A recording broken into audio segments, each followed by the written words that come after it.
Hoy hemos titulado esta predicación Viento de Cambio. Allí en la década de los 90, justamente en el año de 1990, un hombre de origen alemán, un músico y compositor de mucho éxito, Klaus, este hombre compuso y lanzó una canción que tituló Vientos de Cambio. Y fue inspirada en la caída del muro de Berlín. Este hombre produjo esa canción que fue un éxito, sigue siendo escuchada después de 3 décadas, sigue escuchándose, eminentemente secular, pero este hombre se inspiró en la caída del muro de Berlín, y Viento de Cambio evocaba una nueva etapa para la humanidad, un nuevo tiempo, una nueva esperanza.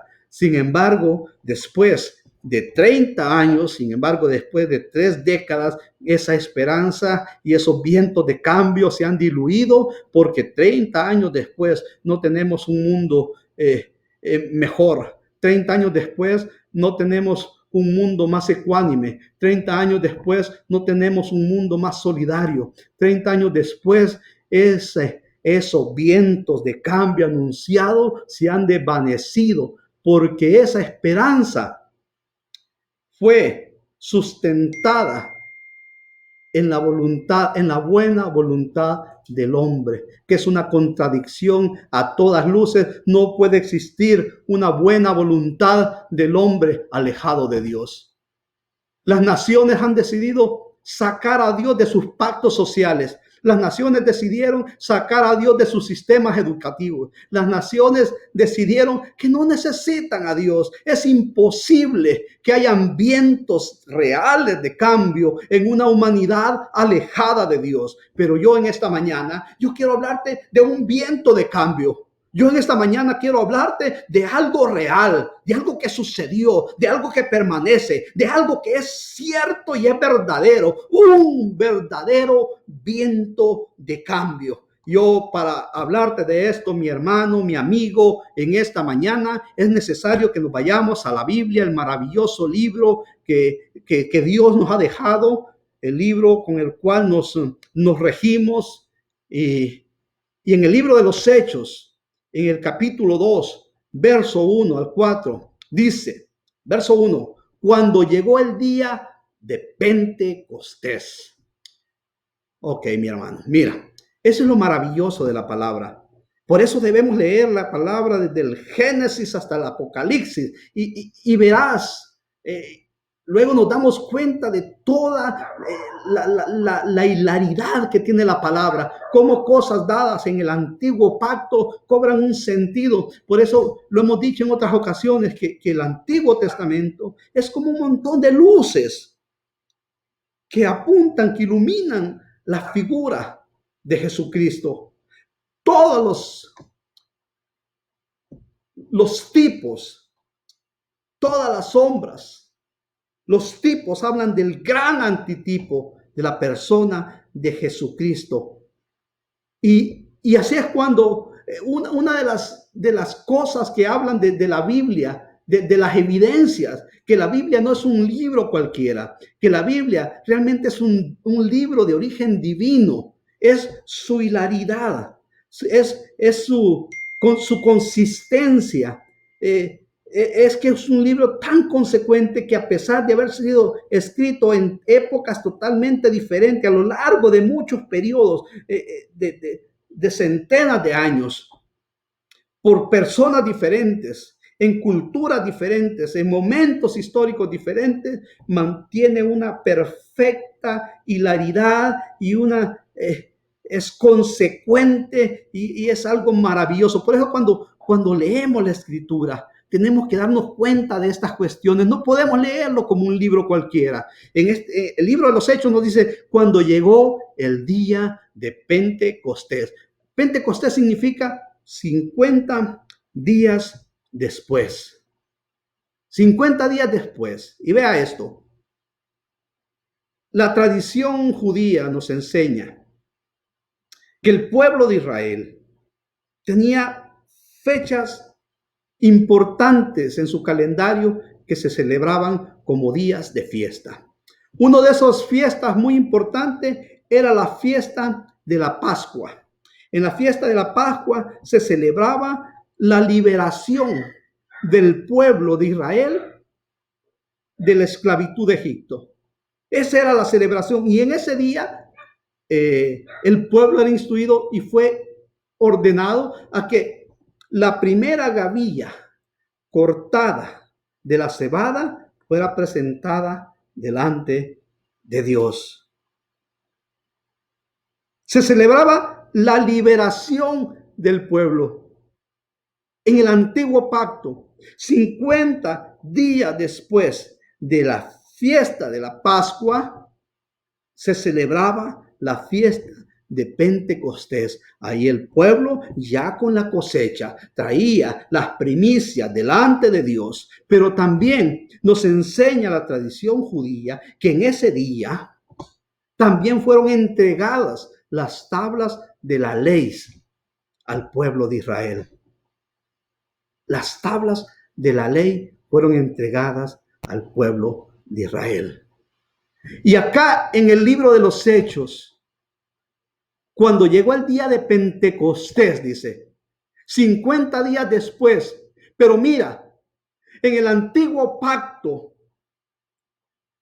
el día de la Pascua se celebraba la liberación del pueblo de Israel de la esclavitud de Egipto. Pero en el nuevo pacto, aleluya, Jesucristo nos liberta, no de un imperio, nos liberta, no de la esclavitud de un imperio, nos liberta de una condenación eterna, nos liberta del infierno mismo, nos liberta de la esclavitud de Satanás. Y Jesucristo se constituye en nuestra Pascua. Él es nuestra Pascua. Él es nuestro libertador. Eso sucede. Jesús venció la muerte. Jesús venció el pecado. Pero 50 días después de esa fecha, en el aposento alto, el libro de los Hechos nos narra algo maravilloso que sucede. 40 días después, de la Pascua, Jesús le dice a sus discípulos, a sus seguidores, en aquel lugar, yo me voy. Y Jesús ascendió al cielo, pero le dice, esperen, porque yo os mando a otro consolador. Y Jesús ascendió al cielo, pero en el día de Pentecostés, aleluya, dice la Escritura en el verso 2, y de repente vino del cielo un estruendo como un viento recio que soplaba, el cual llenó la casa donde estaban sentados. El día de Pentecostés, 50 días después, en el antiguo pacto, las tablas de la ley estaban siendo entregadas al pueblo de Israel, pero en el nuevo pacto, el día de Pentecostés, aleluya, está siendo entregado al pueblo de Dios, aleluya, el Espíritu de gracia en su plenitud. El Espíritu de gracia está siendo derramado sobre el pueblo de Dios. Aleluya. Una cosa tremenda, una cosa poderosa, una cosa maravillosa.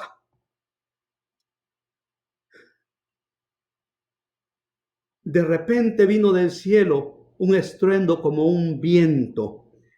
El término usado para viento, tanto en el griego como en el hebreo, es el mismo término utilizado para respiración, para aliento, para espíritu. De manera, mis hermanos, que cuando nosotros leemos viento, aleluya, nosotros estamos hablando en este texto, estamos hablando del aliento de Dios, del Espíritu de Dios. Estamos hablando, aleluya, de la respiración de Dios. De manera que en Génesis 1 era la respiración de Dios, era el aliento de Dios, era el soplo de Dios moviéndose sobre las aguas. En el capítulo 2 de Génesis, en el verso 7, era el Espíritu de Dios, era Era el soplo de Dios, aleluya, era la respiración de Dios soplando vida sobre el hombre recién creado, aleluya.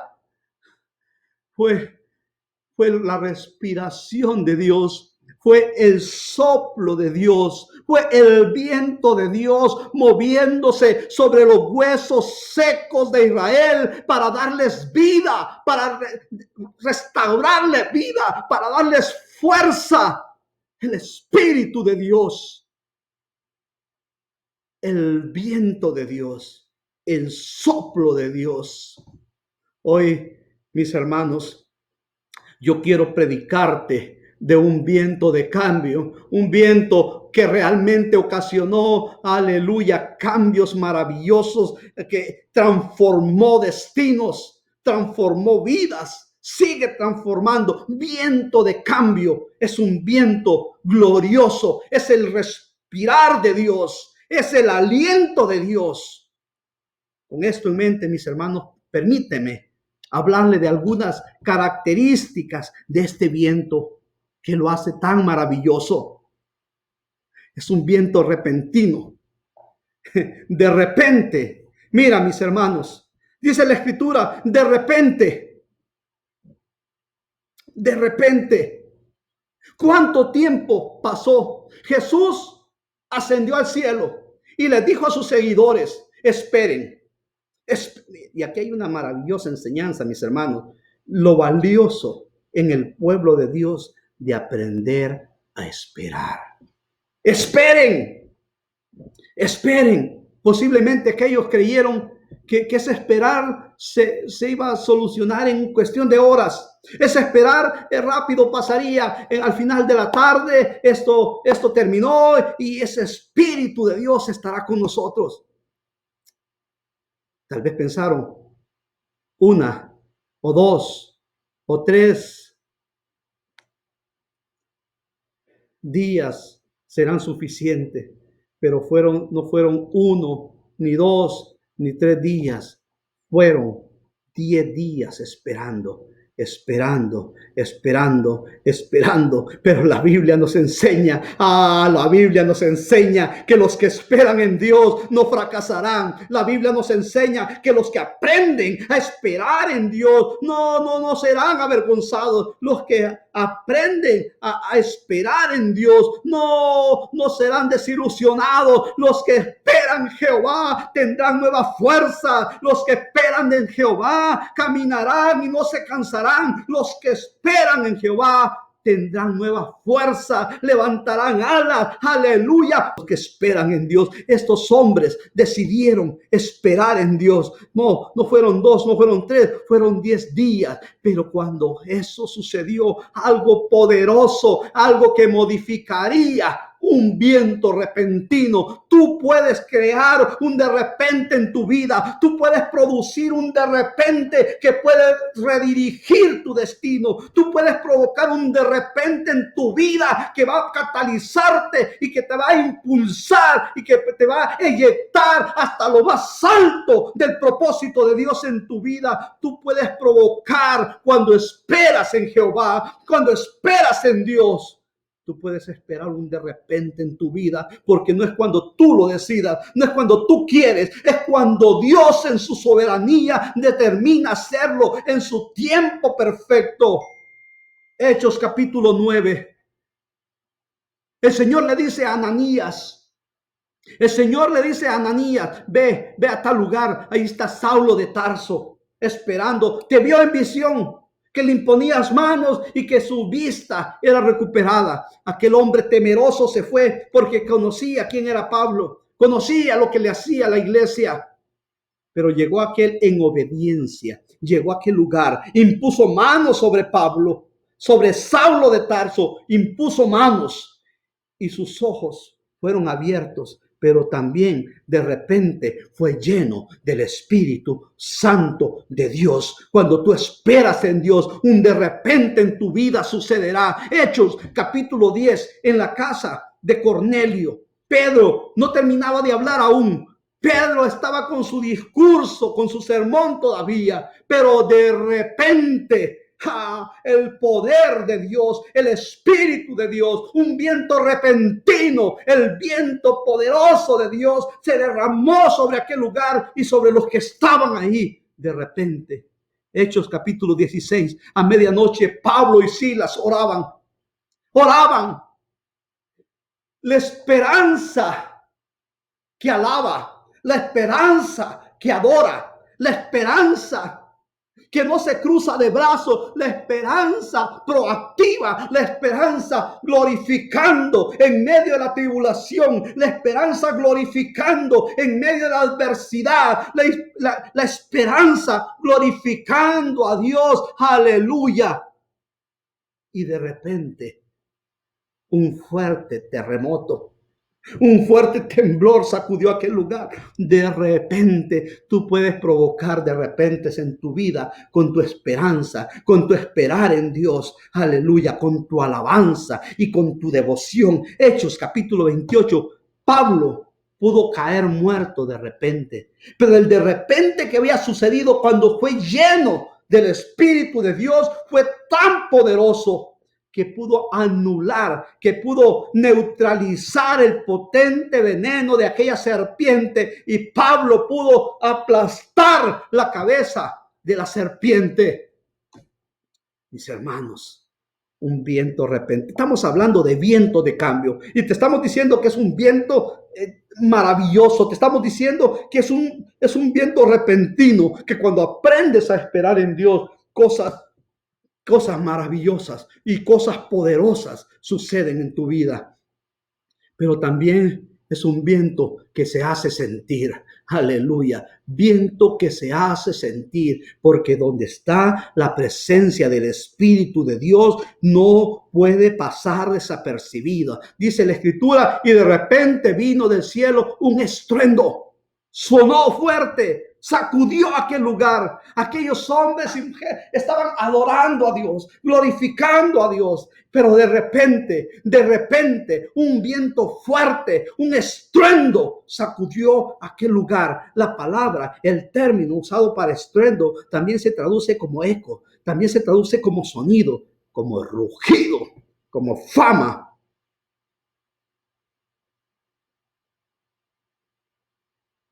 Donde está el Espíritu de Dios no puede pasar desapercibido, porque donde está el Espíritu de Dios hay libertad. Porque donde está el Espíritu de Dios hay gozo. Donde está el Espíritu de Dios hay paz, hay paciencia. Donde está el Espíritu de Dios, el viento que se hace sentir, hay benignidad, hay bondad, hay fe. Mis hermanos y mis amigos, en esta mañana, el viento de cambio poderoso del Espíritu de Dios, el aliento de Dios, el respirar de Dios, el Espíritu de Dios no puede pasar desapercibida en la vida de las personas, no puede pasar desapercibido. Jesús le dijo a Nicodemo, el viento sopla de donde quiere y oye su sonido. No lo puedes tocar, no lo puedes ver, pero es real, es real. El Espíritu de Dios es poderoso, es real en tu vida. Romanos capítulo 10, verso 18. Pero digo, ¿no han oído? Antes bien por toda la tierra ha salido la voz de ellos, y hasta los fines de la tierra sus palabras. En aquel día en Pentecostés, el viento se hizo sentir a través de un estruendo, a través de un rugido poderoso, pero también se hizo sentir a través de lenguas que les eran dadas a los que estaban en aquel lugar conforme a lo que Dios, al Espíritu de Dios les daba. Pero el Espíritu de Dios se hace sentir y el Espíritu de Dios es notorio cuando tú y yo llevamos la gran comisión, cuando tú y yo hablamos de la propuesta de Dios de redención para una humanidad. Cada vez que nosotros hacemos eso, evidenciamos y hacemos sentir la presencia del viento, del respirar de Dios en nuestras vidas. Es un viento que se hace sentir. Es un viento celestial, mis hermanos. Estamos hablando de viento de cambio. Estamos hablando que un viento repentino que es capaz de transformar destinos, de redirigir vidas, de catapultarte, de elevarte. Y de repente vino del cielo un estruendo. ¿De dónde? Del cielo. Es que no podía venir de otro lugar, mis hermanos. Tiene que venir del cielo. Juan en el capítulo 1, verso 32, la parte B dice, vi el Espíritu que descendía del cielo como una paloma y permaneció en él. En los postreros días, dijo el profeta, Dios derramará, dice Dios, derramaré de mi espíritu en los postreros días. Lo que ocurrió aquel día en Pentecostés era el cumplimiento de la palabra profética, el derramamiento. Y el derramamiento, cuando hablamos de derramar, tenemos que entender que es algo que fluye de arriba hacia abajo, El cielo se abrió cuando Jesús fue bautizado. El cielo se abrió y el Espíritu y el respirar de Dios y el aliento de Dios bajó en forma de paloma y se posó sobre él. Pero el día de Pentecostés el cielo también se abrió y descendió un viento recio, aleluya, descendió el Espíritu de Dios en cumplimiento. Mira, toda buena dádiva y todo don perfecto desciende de lo alto, desciende de Dios. Su origen, aleluya, su origen es el cielo, de ahí, porque en él no hay mudanza ni sombra de variación. Aleluya. Es un viento celestial. Estamos hablando de viento de cambio. Estamos hablando de un viento repentino, un viento que es notorio, un viento que su origen es el cielo. Pero estamos hablando también, mis hermanos, de un viento que es recio y poderoso. Un viento que es recio y poderoso, como de un viento recio que soplaba. Eso lo dice en el libro de Hechos, en el capítulo 2, lo que estamos desarrollando ahora mismo. Pero cuando nosotros vamos a la escritura y vemos en el griego y vemos la transliteración del griego, término por término, nos damos cuenta que esa expresión soplaba realmente en el griego está hablando de un término que se llama fero, que significa siendo llevado o movido. Entonces, esto modifica, si se quiere, la forma de visualizar el concepto total, como de un viento recio que soplaba, no, como de un viento con la capacidad, un viento firme, con un viento contundente, con un viento con la capacidad de poder moverte, con un viento con la capacidad de poder redirigir tu vida, con un viento estamos hablando de un viento recio y poderoso, un viento que soplaba, pero el término que se usa ahí es fero, siendo llevado, siendo movido, como un viento que tiene la capacidad de poder impulsarte y poder llevarte conforme al propósito de Dios Padre, tan alto como sea su propósito. Es el viento recio, es el viento que tiene la capacidad de impulsarte, de moverte, de llevarte, de conducirte, de dirigirte. Ese viento recio es la respiración de Dios, es el aliento de Dios, el Espíritu Santo de Dios que te mueve, que te lleve. Iglesia, necesitamos ese viento recio en nuestras vidas. Necesitamos ese viento recio en nuestras familias. Necesitamos ese viento recio en nuestro ministerio para que sea impulsado, para que sea llevado, para poder alcanzar la altura, para poder alcanzar ese nivel de perfección al cual Dios nos ha llamado. Fero, siendo llevado, movida. Primera Pedro capítulo 1 verso 21 dice: los santos hombres de Dios. Hablaron siendo inspirados por el Espíritu Santo. Hablaron siendo inspirados de la palabra, inspirados en este texto también usa el mismo término fero.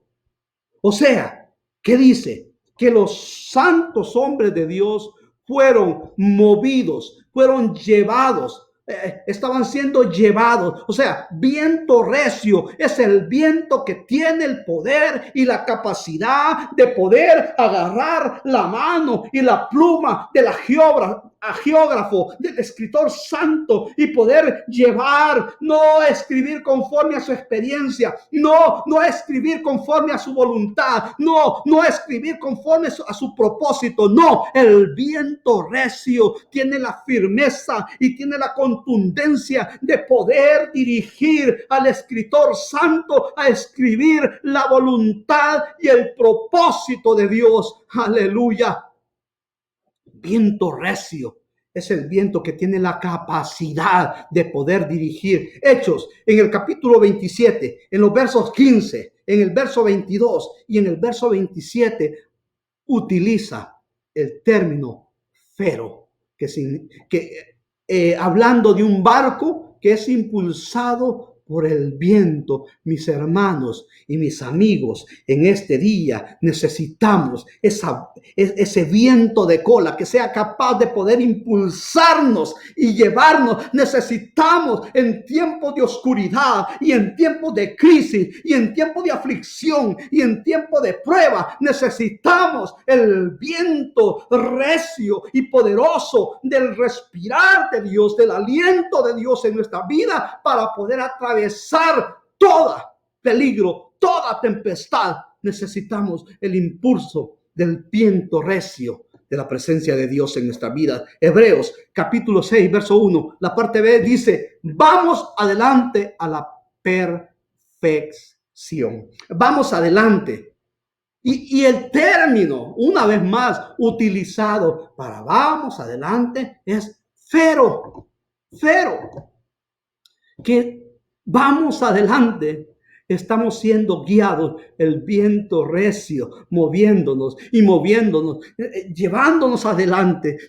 El viento recio y poderoso tiene la capacidad de conducirnos y de movernos, aleluya, en el propósito de Dios, de ir, ya no detenernos en los rudimentos de la doctrina, ya no detenernos en las cosas elementales y básicas, porque hay cosas mayores todavía. Vamos adelante a la perfección, lo dice Hebreos capítulo 6, verso 1, vamos hacia adelante, vamos movidos por el Espíritu de Dios hacia la perfección.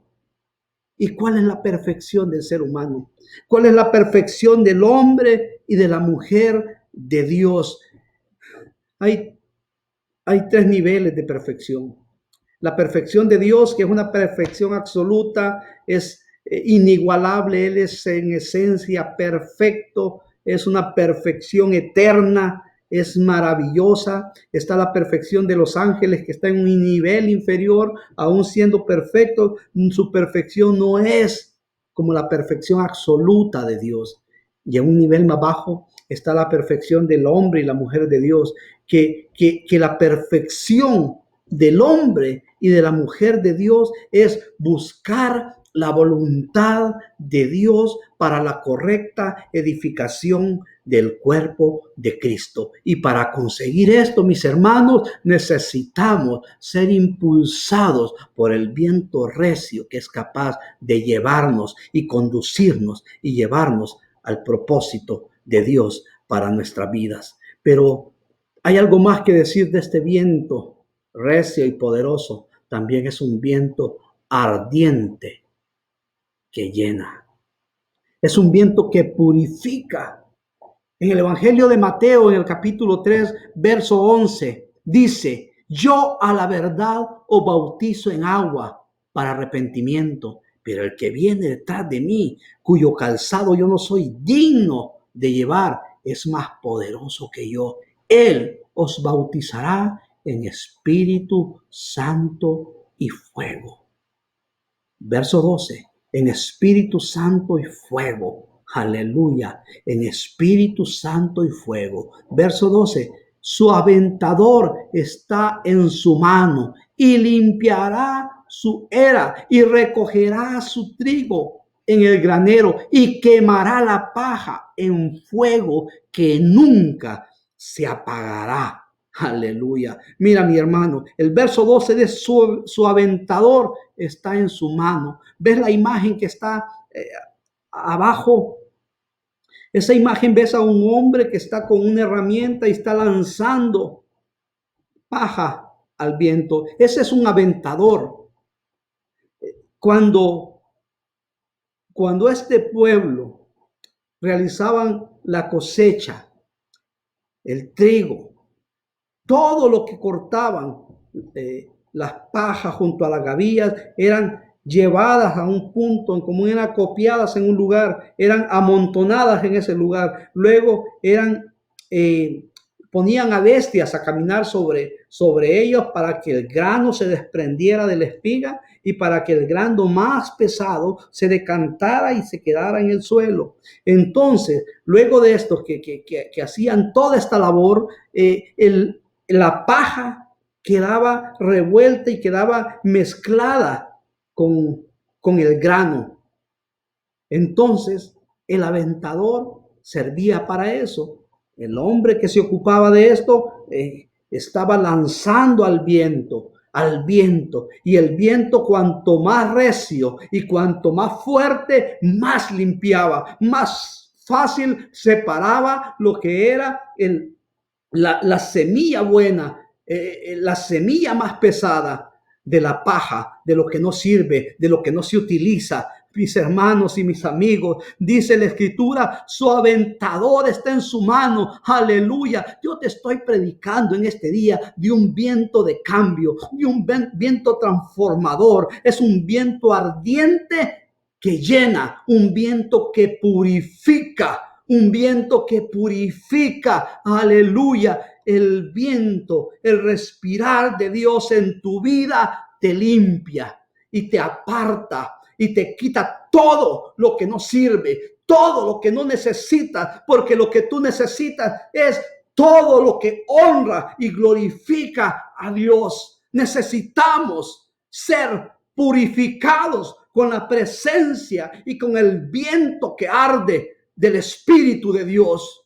Su aventador está en su mano y limpiará su era. Jesús, aleluya, a través de su Santo Espíritu te limpia y te purifica y te santifica. Aleluya, te santifica. Mira, Jesús le dijo a fariseos ciegos y le dice, limpia primero. Fariseo ciego, limpia primero. Y usa un término que es catadizo. De este término se desprende la palabra que nosotros conocemos como catarsis, que es una limpieza profunda, que es una limpieza muy profunda. Catarsis. Jesús le dijo, limpia primero. Jesús, aleluya, Dios demanda que seamos purificados a través del fuego del viento, a través del fuego purificador de la presencia de su Espíritu Santo. Aleluya. Y quemará la paja. Ellos luego tomaban toda, separaban el grano y tomaban la paja y la amontonaban y le metían fuego. Lo que no sirve en tu vida debe ser quemado con la presencia de Dios. Necesitamos someternos a la presencia del Espíritu Santo para que haga una catarsis en nosotros, para que haga una limpieza profunda. Aleluya, para que en nosotros quede solo realmente lo que pesa, lo que tiene valor, lo que realmente sirve en el reino y en la obra de Dios. Un viento ardiente que llena es un viento que te purifica. Estamos hablando de viento de cambio, un viento ardiente, pero también que energizante. El profeta Jeremías en el capítulo 20, en el verso 9, su libro, Jeremías dijo, algo sucedía con Jeremías, se sentía cansado, atribulado. Yo no hablaré más en su nombre. Pero él mismo dice, no obstante, había en mi corazón un fuego ardiente metido en mis huesos. Mira, mis hermanos, cuando la presencia del Espíritu de Dios llega hasta lo más profundo de tu ser. Aleluya. No solamente te limpia, sino que te impulsa. No solamente te limpia, sino que te llena de vigor. No solamente te limpia, sino que siempre estará dispuesto a la obra a la cual Dios te ha llamado. Un viento ardiente que llena, viento que llena. Y esta es una prefigura de lo que sucedió en el antiguo pacto. Dice Hechos capítulo 2 que llenó la casa. Un viento recio, un viento repentino, un viento fuerte. Llenó toda la casa. Sucedió en el tabernáculo de Moisés. La presencia de Dios inundó el tabernáculo. Sucedió en el templo de Salomón, cuando fue presentado a Dios, cuando fue ofrecido a Dios, la presencia, el respirar de Dios inundó el templo de Salomón. Cuando en la reconstrucción del templo, cuando el templo fue reconstruido, según el profeta Ageo, el templo también se llenó de su presencia. Mis hermanos y mis amigos, tú eres el templo, tú eres la casa, tú eres el tabernáculo de Dios. Aleluya, tú eres lleno, tú has sido lleno de la presencia y del poder y de la gloria de Dios. Tú has sido lleno, tú has sido lleno, aleluya, del respirar y del aliento de Dios. En ti habita la presencia poderosa de Dios. Tú has sido lleno de su poder y de su gloria. Y mira esto, eso fue algo maravilloso que sucedió en Pentecostés. Eso fue algo extraordinario, glorioso. Pero Ageo dice, el profeta Ageo dice en el capítulo 2, verso 9, la gloria postrera de esta casa, de la iglesia de la ciudad, la gloria de la iglesia de la ciudad será mayor que la primera. Lo que sucedió allá en Pentecostés fue algo glorioso, fue algo maravilloso, un rugir de la presencia del Espíritu de Dios, un mover profundo, aleluya, el fuego de Dios limpiando, haciendo catarsis, capacitando el fuego de Dios, habilitando a aquellos para la obra de Dios. Fue algo glorioso, pero a mí me enseña el profeta Ageo que la gloria postrera será mayor que la primera. Yo soy casa de Dios, tú eres casa de Dios.